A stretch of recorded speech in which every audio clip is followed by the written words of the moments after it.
Far, changing tides. Easy on the wallet, but is it worth your time? We become a one-person crew, which doesn't seem to be sufficient for this size of ship, in order to find out here on Broke and Gaming.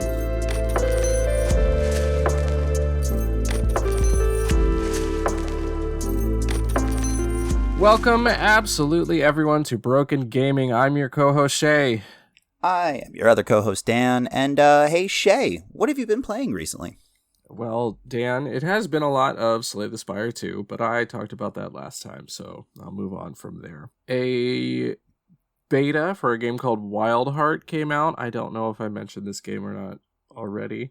There's like 3 different games with similar titles to that.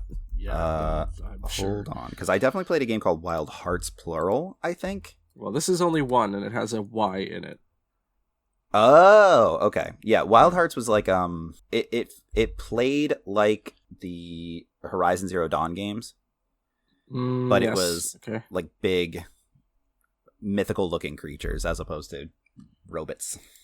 Yeah. But what's wild with a Wyldheart like?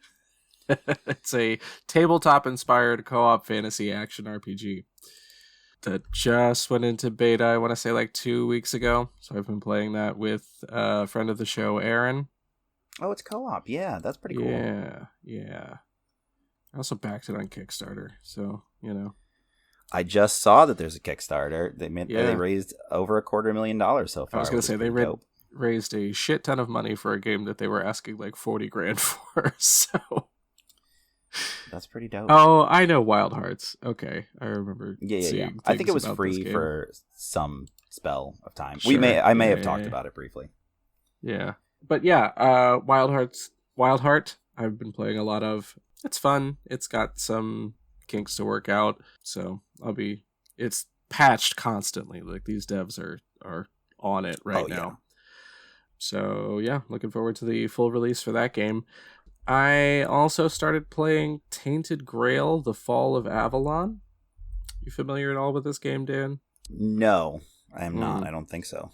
So, it's kind of Souls-like, except that it's like way easier than a typical Souls game. It's definitely difficult, but basically you either have to resurrect or banish forever King Arthur of Camelot. Okay. Using some absolutely crazy blood magic. This game, absolutely batshit so far. Also, King Arthur, like famously British. I wouldn't describe his voice as British in this game. Do you know Dante from Dante's Inferno? An animated epic? The game? Oh, no, the movie that was made by nine different.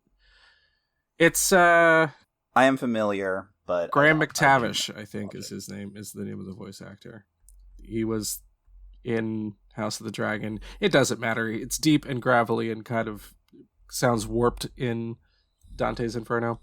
That's kind of what King Arthur sounds like in this game. It's very jarring and weird. And I don't know. I'm having fun with it, but it's definitely a very stupid game.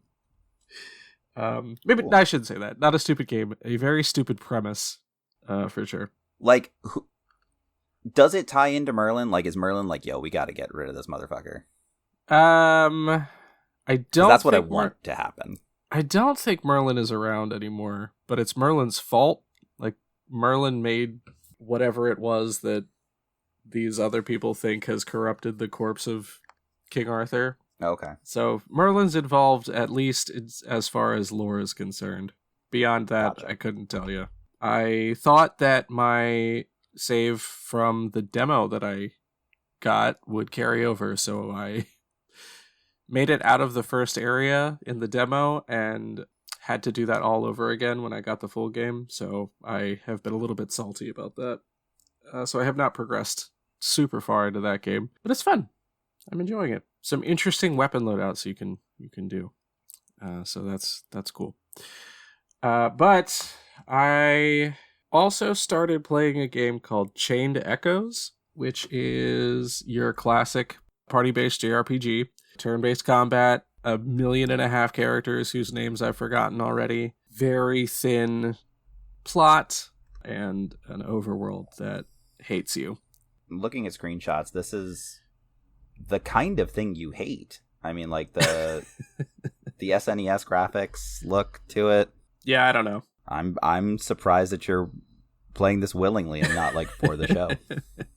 It feels a little bit more polished than SNES graphics. I don't know what to tell you. I mean, I know what the screenshots look like, but it doesn't bother me the same way that they usually do, you know? All right. I do like that it's the little sprite player character and then just huge fucking enemies that should be the same size as you. I love that. Well, in this one, Dan, there's mech suits. So okay. You might be looking at a mech suit that is perhaps styled after the Egyptian god Anubis. Perhaps. But yeah, yeah, it's is Bathraz it's a lot of weird a shit. Given name?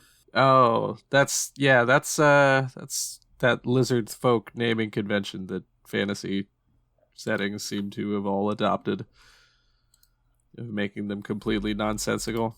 Yep. Okay. That was in the screenshot. And I'm like, that's a name. Okay, cool. Yeah. I'm having a surprisingly good time playing it so far. I'm sure that will change as we get into more and more ridiculous story. But for now, I'm just having fun shooting a bow and arrow and dreaming of using a mech suit. But today I sat down and started playing about 2 hours of Dragon Quest XI. S, Echoes of an Elusive Age. I don't know if that's important to mention as being the complete title, but that's all of the words in that. I want to say that I played this game a while ago when it was on PlayStation Plus, but I think they like cleaned up some little more stale portions of the game for this definitive S edition. Because I'm done with like the first kind of chunk of the game a lot quicker than I remember being before. Right. And that just could be that I was exploring a little bit more before, but I definitely feel like I got out of there sooner, you know? I want to say I played this for a little bit too, but yeah, the Dragon Quest games do sort of run together a little bit because it's all art from the Dragon Ball Z guy who we've talked about a bunch of times. Yeah. Is this the one where he's got like the short black like bob haircut? Your lead? It's more of a dark brown, but yeah. Okay. Yeah, you've basically nailed it. I believe I played this for a bit. Yeah, I think it's the same haircut that like Android 13 has. Yeah, that's right. He looks just like Android 13.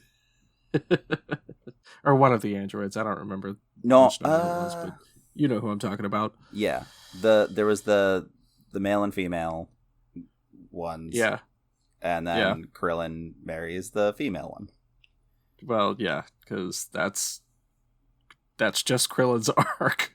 Yep. Destructo discs and marrying androids. Yeah.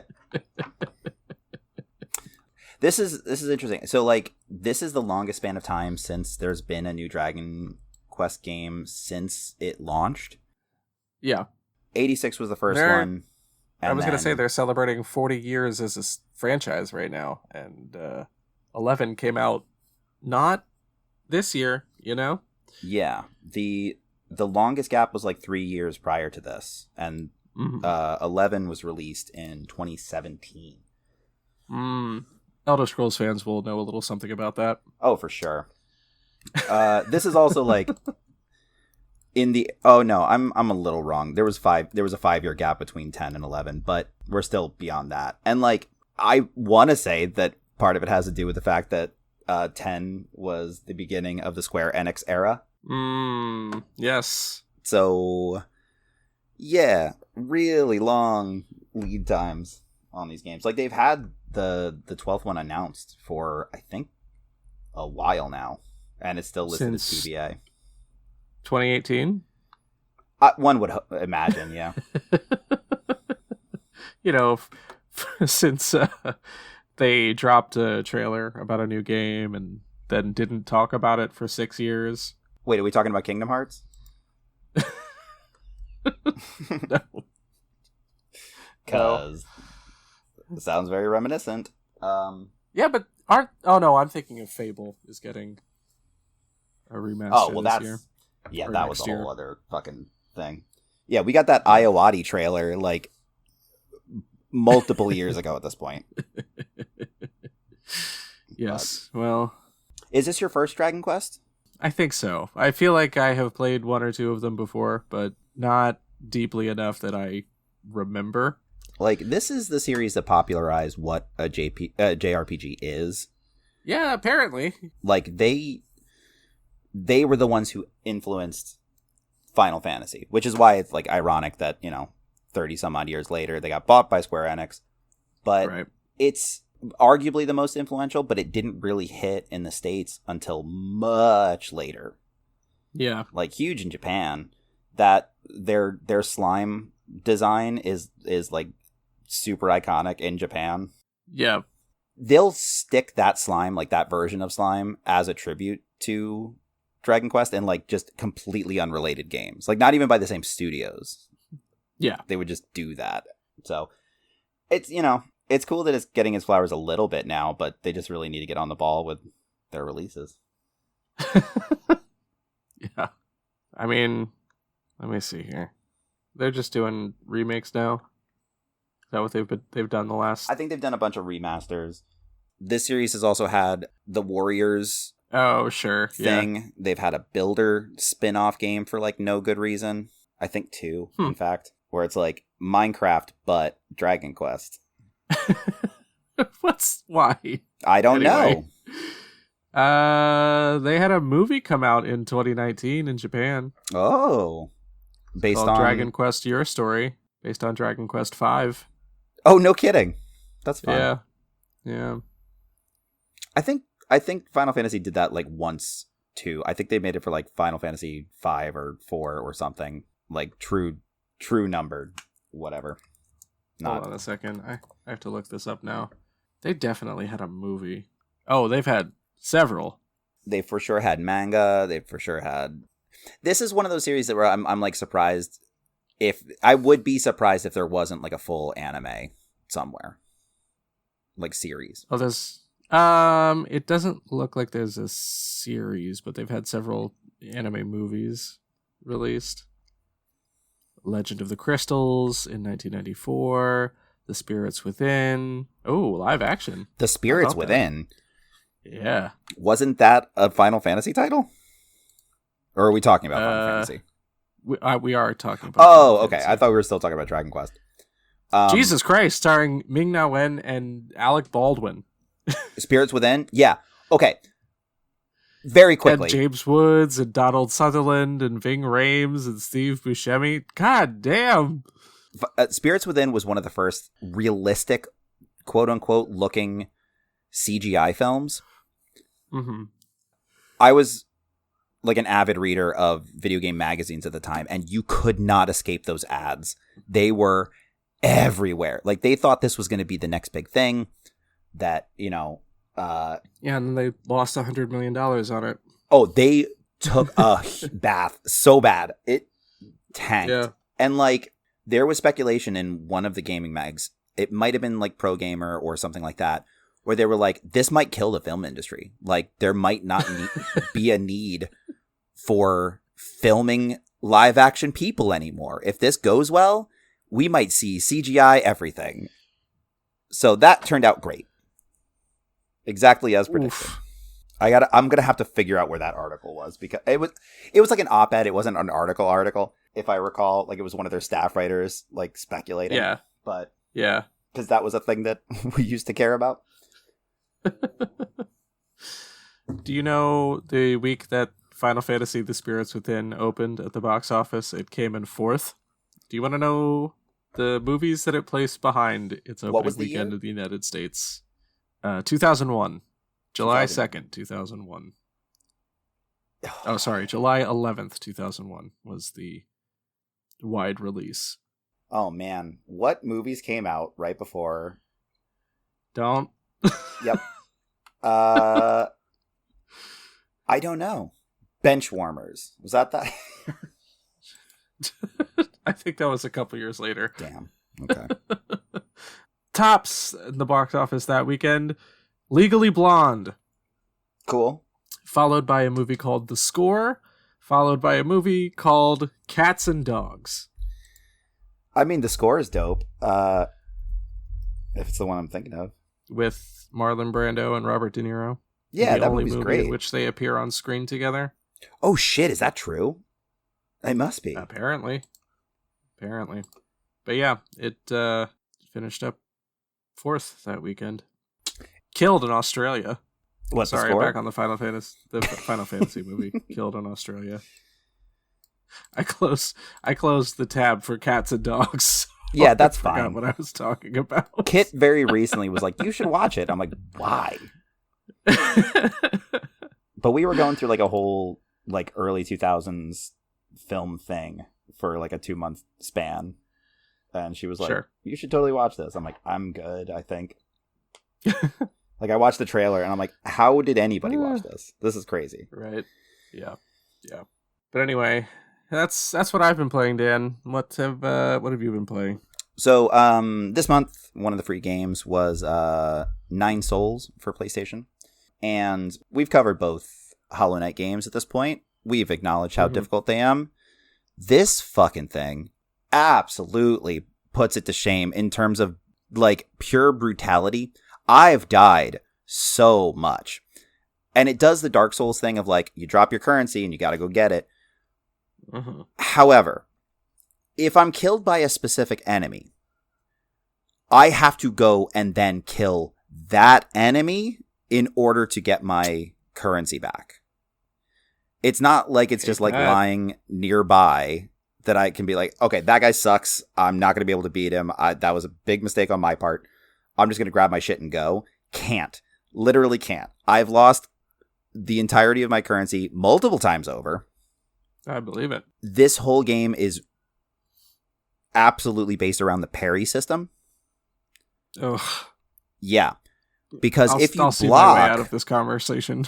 dude, if you block, you still take damage, but it's like there's essentially like real HP and internal HP. Mm-hmm. And if you block, it only takes from the internal HP, which can be replenished on its own, but that just continues to stack. Like, so you have to perfectly fucking hit the block to parry things all the time. It is so much harder than Hollow Knight. Like, the first boss was a 2-stager. That's not okay. Like, yeah. It's a really good Metroidvania. They give you a whole bunch of stuff right off the bat that you don't normally get, like wall running and like a grapple kind of thing. But man, it is rough. So I'm taking a break from that for right now. I am enjoying it. It's just, it is brutal. Mm-hmm.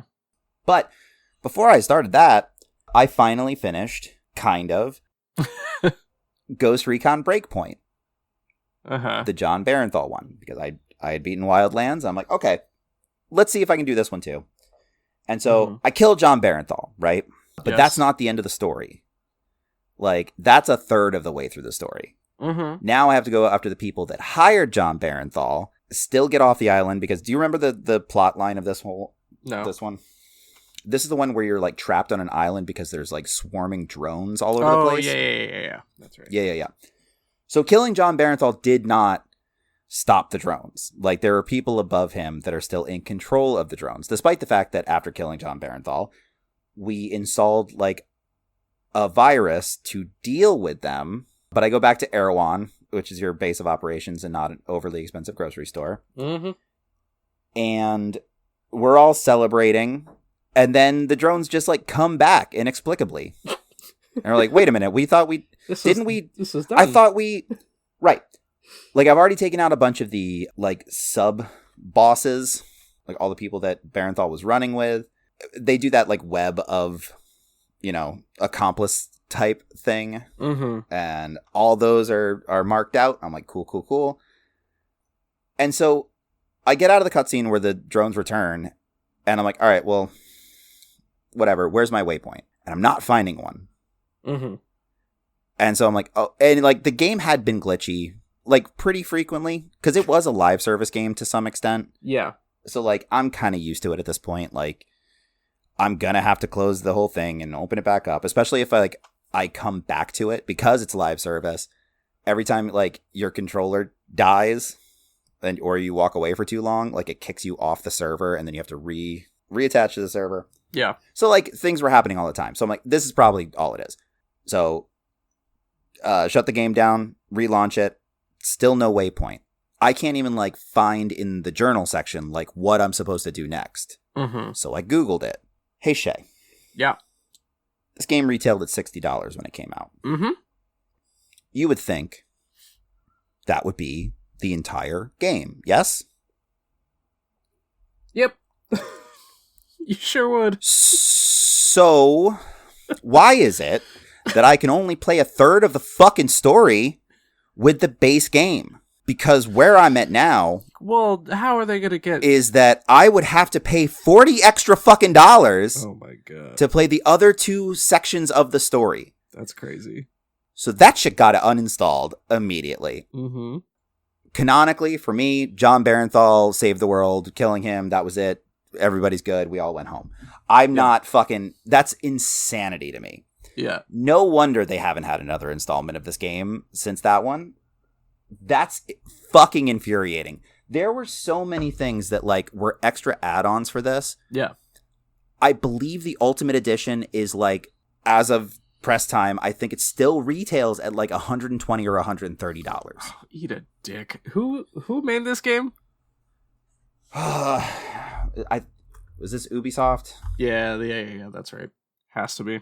Man, all the big developers just making dog shit. Well, so I'm not going to get too much into this because I jumped right back into the arms of Ubisoft with the game I'm playing currently. Mm-hmm. And it doesn't seem to be the same problem. And this is a very recent game that just went free if you're a PlayStation Plus subscriber. It is still $70 retail, but for whatever reason, Ubisoft was like, here you go, PlayStation. Here's a little snack. I've been playing Star Wars Outlaws. Oh, nice. And I fucking love it. Yeah. I have complaints. For sure. There are complaints to be had with that game. This could be its own whole episode. I am on record as not being a fan of the Star Wars franchise. Mm-hmm. I don't care about it. I don't actively dislike it, I guess. I don't engage with it. Like, it's not my flavor of entertainment. Mm-hmm. It's so good. It's really fucking good. And it's huge, Shea. Mm-hmm.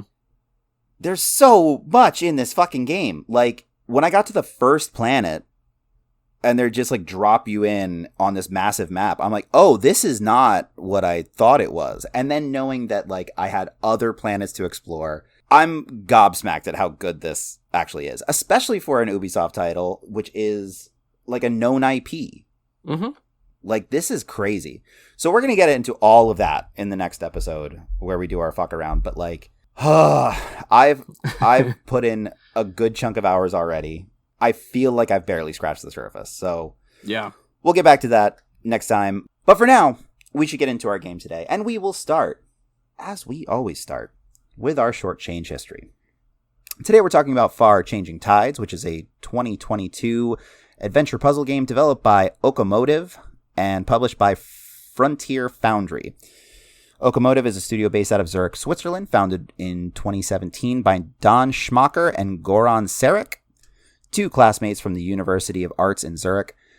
They decided to develop Schmacher's final bachelor prototype into a full-fledged game, and after securing a partnership with the German-based publisher Mixed Vision and assembling a small team of other graduates from their school, they released Far Lone Sails, the prequel to our game today.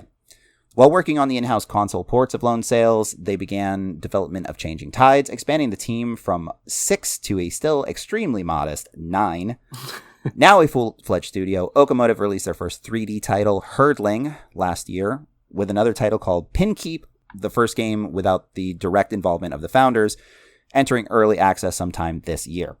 And just to touch really quickly on Frontier Foundry, They are the publishing house behind the majority of the Roller Coaster Tycoon games before selling the rights back to Atari. And they're the developers of the proprietary Cobra game engine, which has been used for games such as Planet Zoo, a game that I hated, and the Jurassic Evolution titles, which I would also probably hate. Far Changing Tides is currently available for Xbox, PlayStation, Nintendo Switch, and PC platforms. All right, Shea, would you like to tell our viewers, listeners, and all of the above what this game is actually about? Yeah, so Far Changing Tides, you are in kind of a post-apocalyptic wasteland, and you have to kind of take over a steampunk boat / submarine and build up its engines, giving it more capabilities in traveling by solving puzzles, pushing buttons, and pulling contraptions to upgrade your shipmarine's kind of utility, right? So you start with just a sail. Eventually you power your submarine with garbage, basically. Yeah. And then you get like ancient energy as you get a little bit later into the game. But yeah, basically it's a I guess puzzle travel sim, would you say? I think that's exactly right. Yeah. And the reason I think that's such an accurate way to put this, there are really long stretches of just sailing that take multiple minutes where it's just nothing. Yep. Like, it's not, you don't even really have to maintain much of anything. Like, you could set the controller down and just watch it go. Mm-hmm. Like, you could get to a place faster by kind of like maneuvering the sail to catch the wind in the right way. Mm-hmm. A weird thing to do for a 2D platformer, basically. But I don't know exactly the tone that they were going for. Because, like, I don't find this game to be terribly relaxing. Do you? I would say it's really relaxing to watch. I could see that. Like, Kit was marveled by some of the, like, the visuals of it. It's a pretty game. Yeah, for sure. They did a killer job with the landscapes. There's some stuff going on in the landscapes with, like, wildlife moving around and stuff like that. But, like, in terms of actually playing it, I think it is a better passive experience. Yeah. Like, the puzzles themselves are not difficult. No, not at all. It really, really holds your hand with everything I had done. Yeah, it's really one of those games where all of the things that you need to know about are glowing blue in typically darker, like, landscape settings. The hardest part is figuring out which order you're supposed to hit the blue things in. You know what I mean? Yeah, pretty much. Like, they'll do that thing where, like, you'll hit a button and you'll see, like, an energy trail moving. Mm-hmm. And there's, like, finicky parts with that where it's like you have to get from point A to point B before the light gets there kind of deal. Mm-hmm. Like, that sort of vibe. Mm-hmm. But, like, it's not difficult either in maneuvering or puzzle solving. Like, it is just you get to the place, you do the thing that you know you need to do, and then you continue on. Mm-hmm. That being said, like, even as a puzzle game, it's not challenging enough in the puzzles to be engaging, in my opinion. And I know we're going to get to all of this with our point system, but yeah. And I don't think the sailing parts as a player are relaxing enough to be like just a zone out game. Yeah. Do you know what I mean? Yeah. Like, because they break it up in weird intervals. I may never say this sentence again when it comes to gaming. Mm-hmm. I think this could have benefited from cutscenes. Wow. Like, once you get past a certain point, rather than the passive but optionally active sailing portions, mm-hmm. just do a cutscene where you can still, like, get the same vibe from, like, seeing what's going on in the landscape and whatever else, going through the storms, which, like, isn't in itself challenging either. Like, lightning will strike your mast and then you just have to put it back up, whatever. Yeah. Just reward us for getting through the puzzle parts with, like, a cool visual, like a small vignette, and then get us on to the next one. Mm-hmm.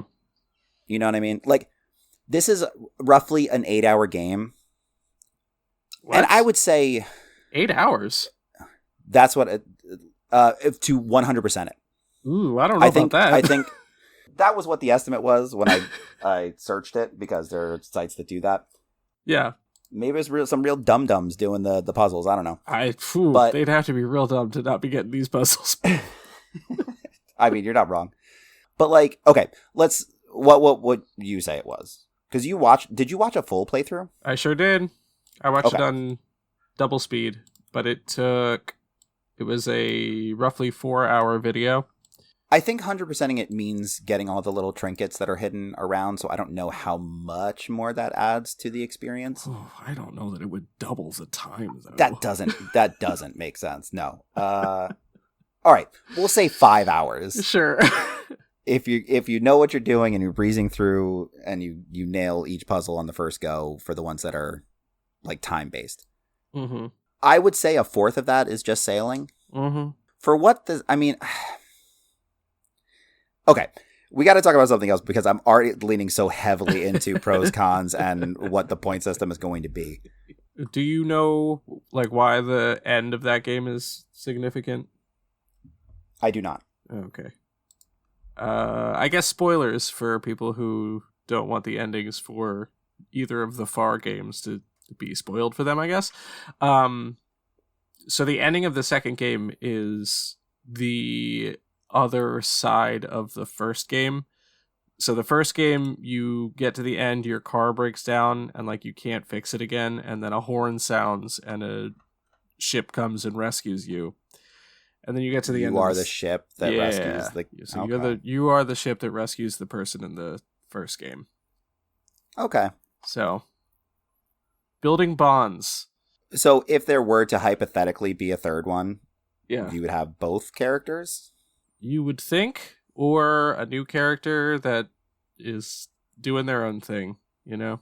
You know what? Okay, so I think this might be a good couch co-op experience if done right. Mm-hmm. Like, I think they could build some puzzles that would be like two-handers.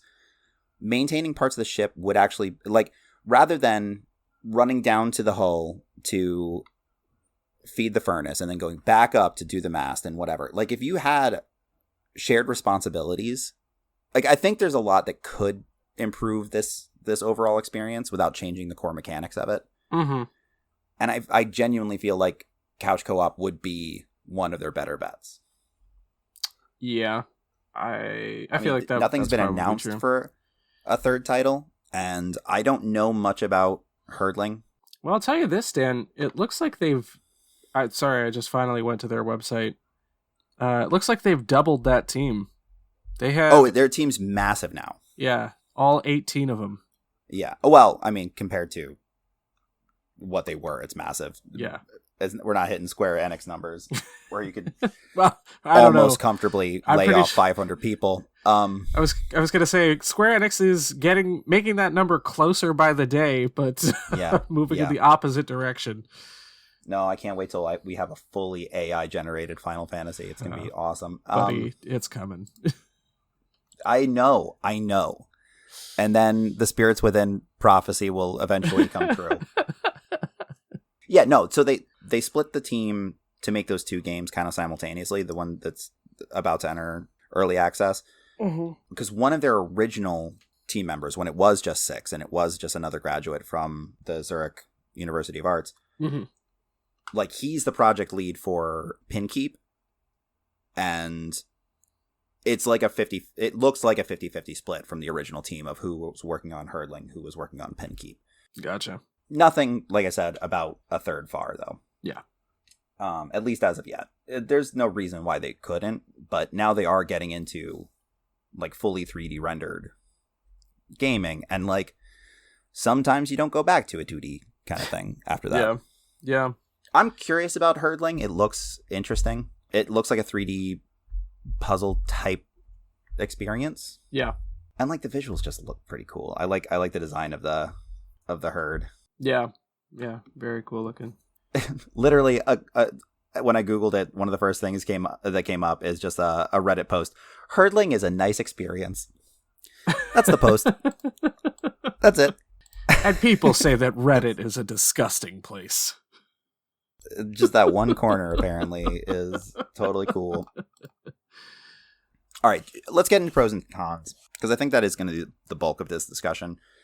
Yeah. What do you have? because I know you didn't play a ton of this. Yeah. And I feel like you may have gotten the best version of this, which is passively. Yeah, for sure. Visuals are stunning. I don't think there's any question about the visuals being stunning. And the over and underwater visuals are both have like the same dedication to detail and like stylistic cohesion that they really took their time and kind of made sure to expand on the things that they were doing in the first one. And that seems to be true of the first one as well. Yeah. The first one was, I think, all or mostly land-based. What I'm saying for the second one is that they took the time to make underwater just as good as the overwater visuals that you're seeing. I think, too, it's like a really accessible game. Like, you can be good at this game really easily. Do you know what I mean? Because it is an extremely forgiving experience, right? Like, the puzzles are not trying to make things worse for you. It's designed for the beginner in mind, for sure. A con that I have for this game is, I think when you are sailing your boat, and kind of specifically when you're turning it into a submarine, like taking it under, there is like one too many tasks to do while you're sailing. Right. Does that make sense? I agree with that.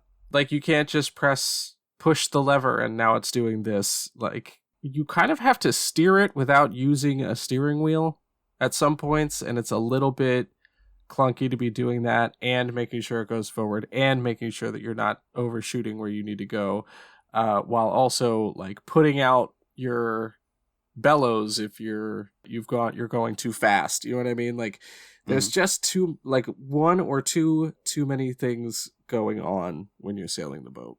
Yeah. That's why I'm doubling down on the idea of like couch co-op. Yeah, for sure. Especially because, like, if they were to expand on the idea of what the boat is and maybe give it even more functionality, like, say they made it, like, fully land-based, or, like, an amphibious vehicle, or maybe even flight. Like, maybe you do flight next. Yeah. That would, I guess, be the more logical step.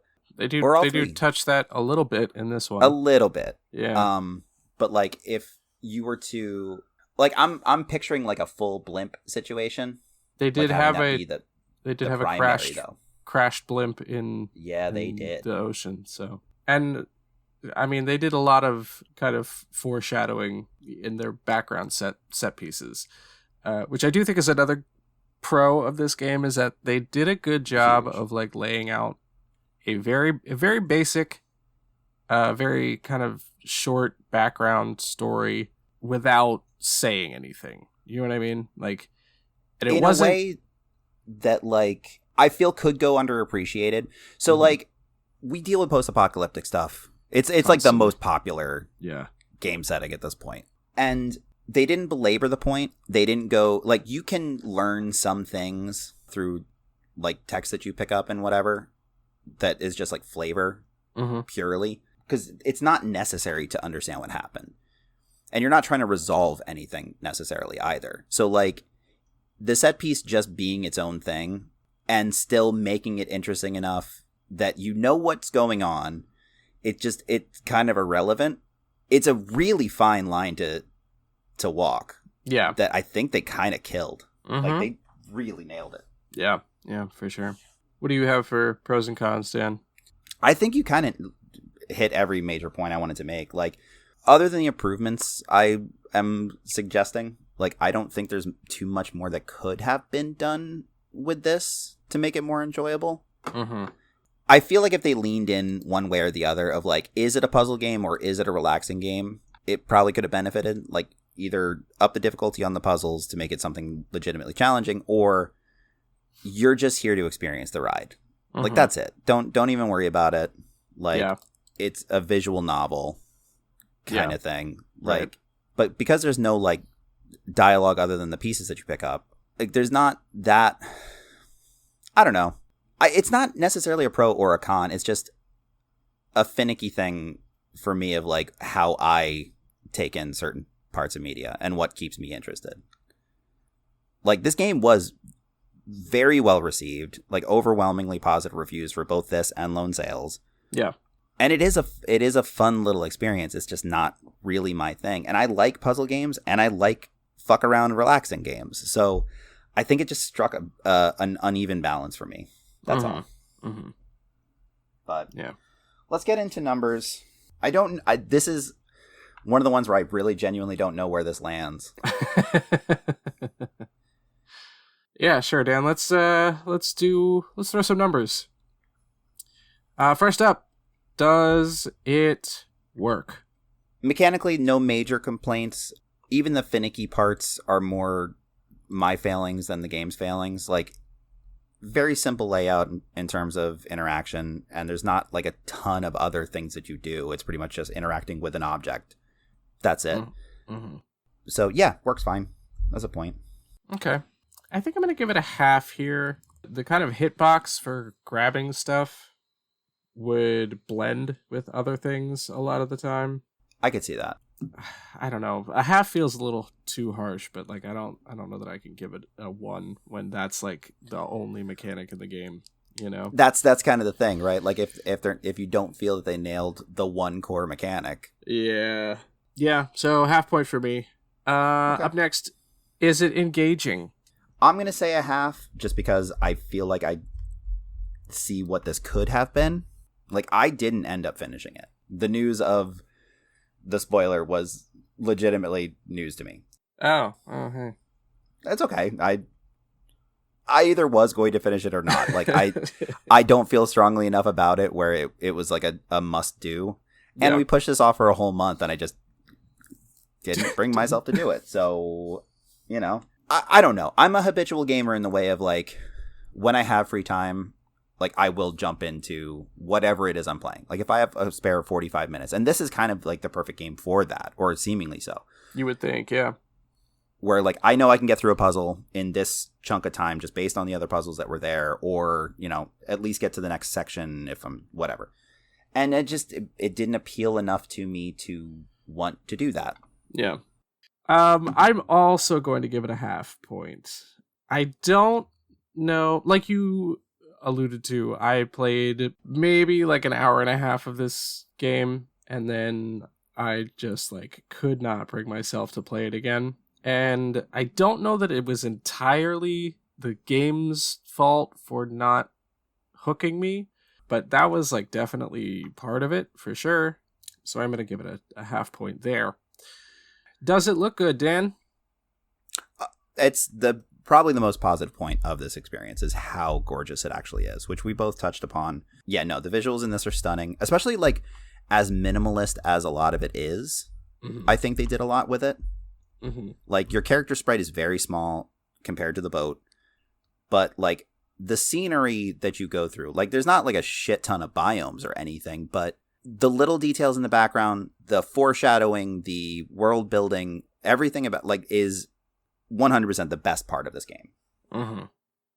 Yeah, I agree. Full point for me there. Nothing much else to say. I think it was the most positive thing we talked about in the game for a reason. Up next, is there replayability? I wouldn't. Yeah. I don't think there's enough here that needs to be re-experienced, and I do think passive is the way to go. So I would watch a video maybe, especially to get like the ending of it, but nothing about it was fun enough to be like, oh man, that one section was really cool. I got to go back through this crane section. Yeah.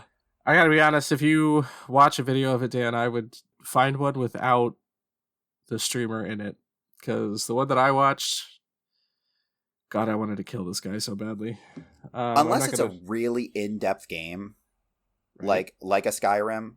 Yeah. Like, I almost always prefer no commentary. Right?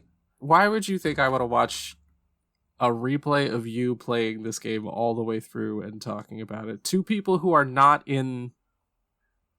experiencing this the same way that I am, which is later on YouTube after you were on Twitch for 4 hours. Like, I don't get it. I don't get it. Anyway, sorry. That to say, 0 for me on replayability. Is there a story? Are we counting subtext? I'd listen. Like where it's not in your face story. I can't tell you how to score this one there, Dan. I know. I think there's a level of storytelling here that isn't explicit in a way that I do appreciate. Mm-hmm. Like, visual storytelling is still storytelling. So I think for that reason, I would give it a half. Okay. Yeah, I'm good with a half. All right. I think I'm going to split the difference the other way. I'm not going to give it a point for this one. This question is tough, right? Because for every game, the answer is yes, right? Is it a good story? No, in most cases. Is it, something that drives the game? I mean, unless the story quality is egregious, we don't usually count it against it. Right.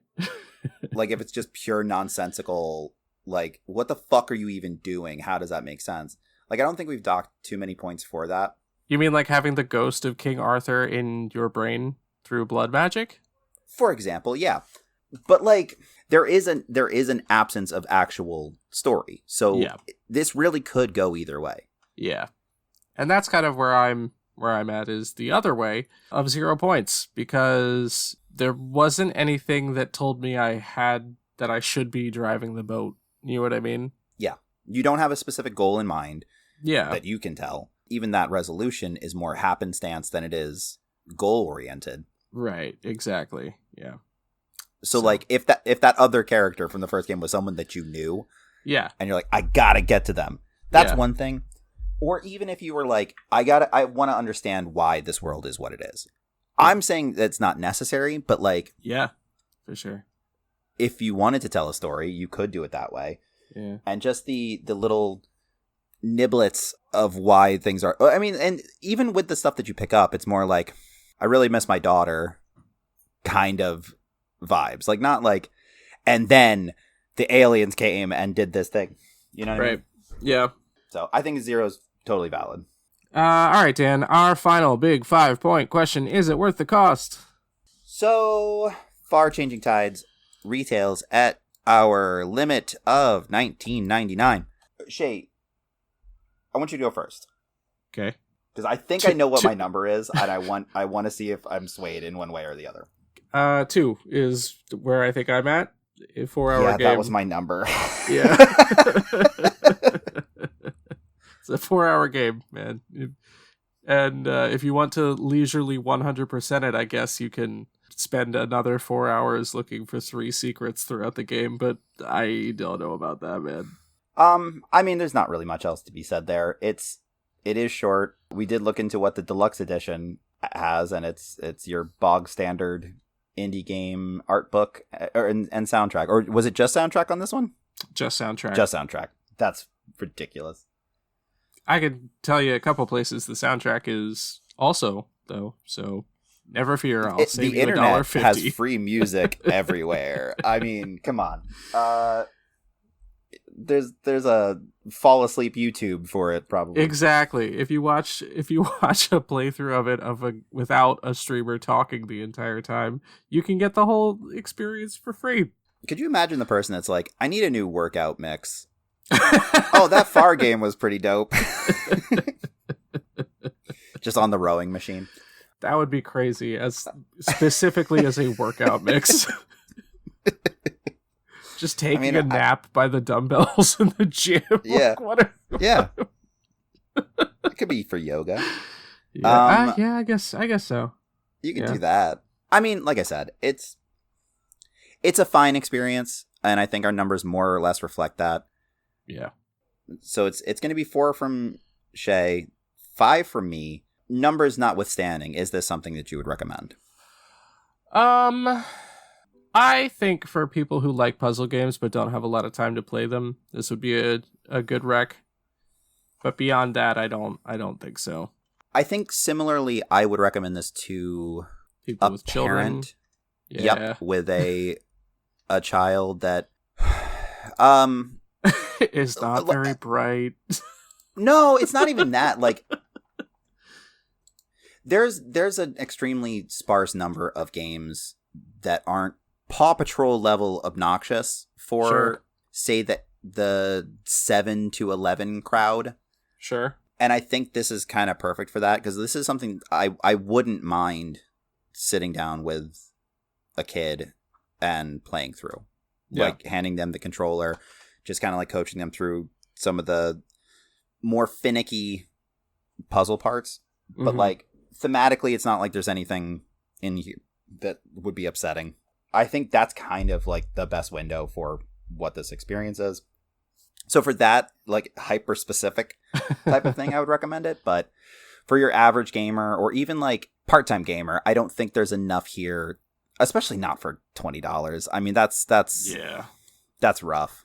Yeah. I mean, it does seem to frequently be on sale. It is free on PlayStation Plus if you're a subscriber. But like if you just have a Steam account and you pay full retail, there are better options for exactly that kind of niche. Not that there's a ton, but well, anyway. Yeah. Hey Shay, you want to play a game? Yeah, Dan, why not? You know, what else you got to do? So I tossed around a couple different ideas here, and I did mention it in the short change, but I think it's very funny when a company owns like a big IP and then lose the rights to that IP, and they're just like, well, we can fucking make our own. So I dabbled with that idea for a little bit, because not only did they make Planet Zoo, they also made Planet Coaster, which is just Roller Coaster Tycoon, but on the Cobra engine, because they sold the rights back. And there's got to be some other examples of that. Thrillville? I don't know if you remember that game. Yeah. Yeah, which was just that, but like carnival-y more so. I think it was. I know they're all the same thing. They're just amusement park builders. Yeah, it was Roller Coaster Tycoon, except it was on the Wii. I think that was it. Anyway, sorry. I feel like I'm picturing the cover art for that, and it's got like a carnival barker on the front of it, which is why I went carnival. But I might be wrong about that. It all does not matter. It's not like I really liked those kind of games when I was younger, because I probably needed to go to therapy, because I was definitely one of those, like, all right, now I'm going to remove this piece of track and throw them. Send this coaster into the ground. Yup. For sure was that kid. I'm much better now, or so it seems. But what I ended up landing on actually was based on a conversation that I had recently. We throw out terms all the time, especially during like the near 100 episode run of this show, that I never really like stopped to think of where they come from. And one of those terms that we use constantly is roguelike. Like we've said that how many dozens of times throughout the course of the show. Do you know where the term roguelike comes from? No. I did at one point, but I do not any longer. Okay. What do you associate rogues with? Rogues would be like an RPG, like a tabletop simulator. Yeah. Yeah. For whatever reason, I kind of thought it was related to that. And it is in a weird way. It's actually based on a video game called Rogue from 1980. That was a procedurally generated layout. It was like in ASCII form, so like lines, and it had a character that you couldn't respawn to a certain point. You would start fresh every time. So that's literally where it comes from. But because I kind of had an unconscious association with D&D as well, or just tabletop in general, I kind of thought about what these phrases originated from and whether they came from the tabletop world or from the video game world. So I've compiled a short list of different terms that we've used in this show, some more than others. There's one or two on here that I don't think we may have actually stated, but like it's so in the video game vernacular or just gaming sphere vernacular that I figured I could include them and it wouldn't really hurt anything. So what we're going to do is I'm going to tell you these phrases or terms, and you're going to decide whether or not you think they originated in video gaming or in tabletop. Oh boy. Okay. Yep.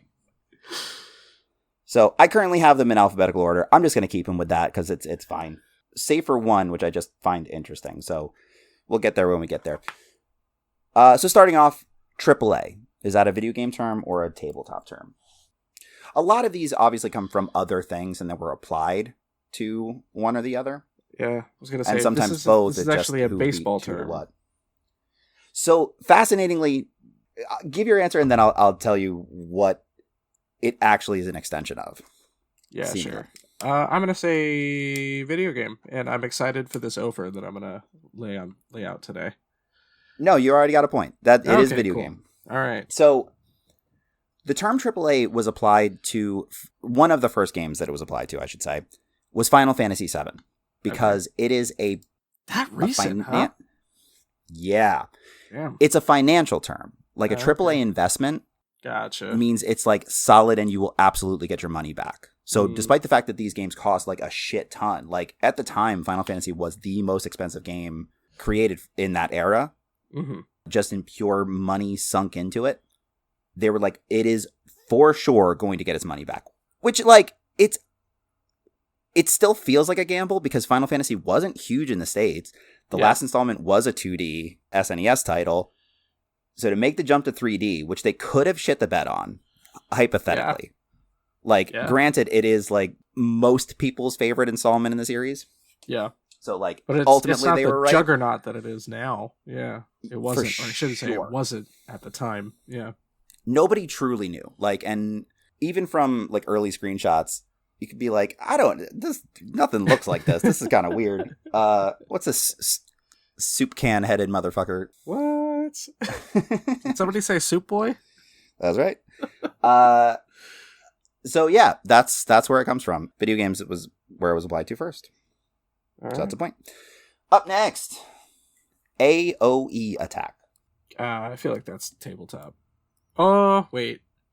AOE, for those who don't know, is area of effect. I'm going to say tabletop still. It is tabletop, yeah. So that's your classic fireball, where it's like the radius of damage is this many blocks. I had to think about that for a second because I wasn't sure how far back Diablo went, and obviously the predecessors to Diablo, but yeah. But I mean, obviously AOE did become a thing in video gaming. It just did have its origins in tabletop. Yeah. Up next, buff. You are, of course, referring to something that increases another character's some kind of stat and not just the physique of a character. Correct. I like this version of this where you explain what the thing is. I like that a lot. Is that a tabletop also? It is video game. Oh, the term was first used for MMORPGs, specifically EverQuest. So it was like late 90s vernacular being applied to video gaming. Gotcha. Now, of course, in the modern era, because so many people that dabble in tabletop do also or have also played video games, it is now applied to tabletop experiences, but finds its origins in video gaming. How about that? Yep. Up next, Easter egg. Obviously, we know what the origin of that would be. Do we? Do you know why Easter Do I know why we hide eggs on Easter? I did at some point, but... Yeah, it's fucking weird. I don't remember what it is, but when I learned it, it was fucking weird. It's some German nonsense. Something like that, yeah. As a overwhelmingly German person, I guess I should know, but I have no true cultural ties. I'm going to say video games for that one. It is video games, yeah. So the term itself was coined in 1979 in the game Adventure, where one of the designers... What a great name. Adventure? Yeah.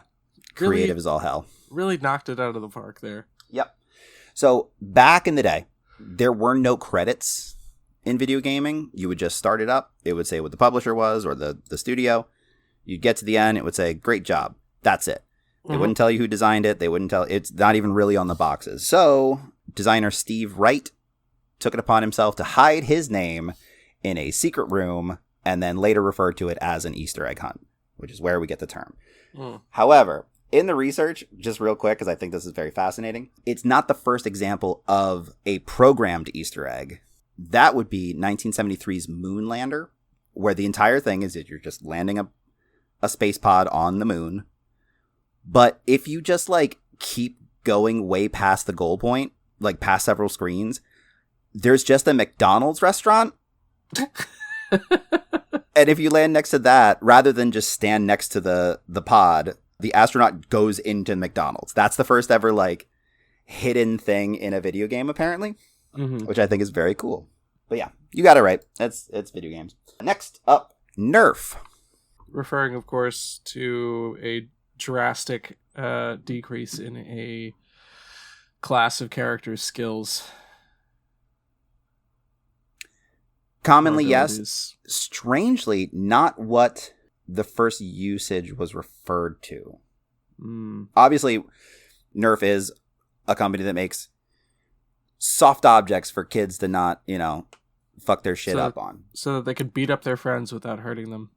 Correct. Fuck, I don't know. I don't really know why you would use it in tabletop games, but... Well, the reason that you said would actually make sense, because when they come out with new editions, classes have changed dramatically, through different editions of Dungeons and Dragons specifically. Like, outside of, homebrew type stuff, if you're going by official books, wizards and mages, especially, have been affected crazy. I'm going to say video games on this one. It is video games, yeah. Okay. The first usage seems to be for Ultima Online, where players were complaining that one of the weapons had been changed, and it was no better than hitting people with a Nerf bat. Interesting. Yep, okay. Exactly. Right. Makes sense. Yep. So that just got shortened to nerfing, or Nerf. And now it's used interchangeably between the video game and tabletop worlds. Mm-hmm. Up next, NPC. That has to be tabletop.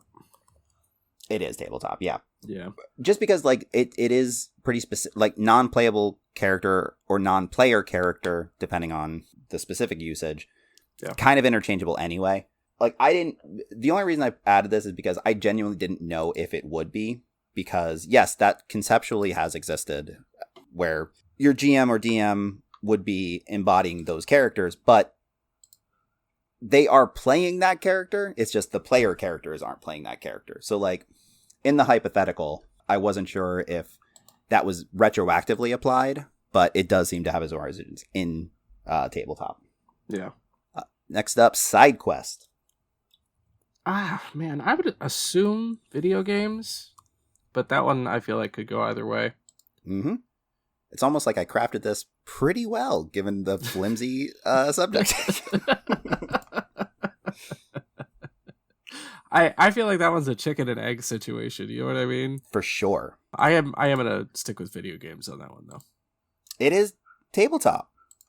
Okay. I mean, it makes sense. I could see it either way. For sure, could have gone either way. Yeah. All right. And your final one for today, boss battle. See, I feel like the concept of a boss battle came from tabletop, but the term boss battle probably came from video games. I'll say video games. Well, this one's a trick question, because technically it's both.